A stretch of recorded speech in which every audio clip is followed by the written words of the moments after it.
ಆದ್ರೆ ಇವತ್ತು ರಸ್ತೆ ತೆರವುಗೊಳಿಸೋದ್ರಿಂದ ಸಾರ್ವಜನಿಕರಿಗೆ ಅದರಿಂದ ಬಹಳಷ್ಟು ಅನುಕೂಲಗಳಾಗ್ತದೆ.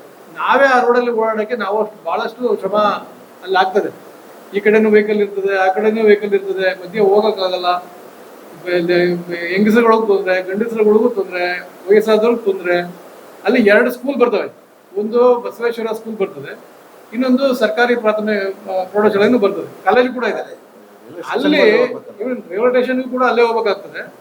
ಅಲ್ಲಿ ಮಕ್ಕಳು ಹೋಗ್ಬೇಕಂದ್ರೆ ಅವ್ರು ಬರ್ತಕ್ಕಂಥ ಪರಿತಾಪನೆ ಯಾರಿಗೂ ಬೇಡ. ಅದು ಅಷ್ಟು ಇದು ಅಲ್ಲಿ ಹೋಗ್ಬೇಕಂದ್ರೆ ಏನೋ ಕಿಷ್ಕಿಂದ ಬಿಡದಿ ರೋಡಲ್ಲಿ ಹೋಗ್ತಾ ಇದೀವ ಇಲ್ಲ ಅಂತ ಅನಿಸ್ತದೆ. ಆ ಥರದಲ್ಲಿ ಇವತ್ತು ಜನ ಬಹಳ ಕಷ್ಟಪಟ್ಟು ಬರ್ತಾ ಇದ್ದಾರೆ.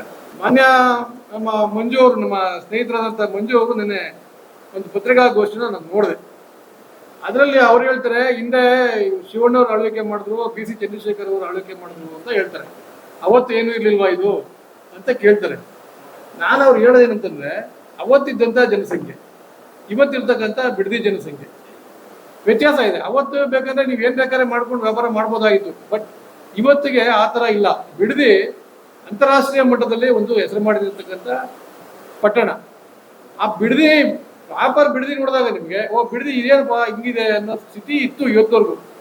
ಅದಕ್ಕೆ ಮಂಜು ಅವರು ಕೂಡ ಸಹಕಾರ ಮಾಡ್ಬೇಕಾಯ್ತು. ನಿನ್ನೆ ಏನು ಇವರು ಒತ್ತುವರಿ ಕಾರ್ಯ ಮಾಡಿದ್ದಾರೆ, ಅಲ್ಲಿ ಉಮೇಶ್ ಅವರ ಆದಿಯಾಗಿ ಇರ್ತಕ್ಕಂಥ ನಮ್ಮ ಎಲ್ಲಾ ಪುರಸಭಾ ಸದಸ್ಯರ ಸ್ವಂತ ಆಸ್ತಿಯಲ್ಲಿ ಯಾವುದೂ ಇಲ್ಲ. ಅಥವಾ ಇವ್ರನ್ನ ತೆರವುಗೊಳಿಸ್ಬಿಟ್ಟು ಇವ್ರು ಯಾರೋ ಅಂಗಡಿಗಳು ಮಾಡ್ಕೊಳ್ಳೋದಂತ ಹುನ್ನಾರನೂ ಕೂಡ ಅಲ್ಲಿಲ್ಲ.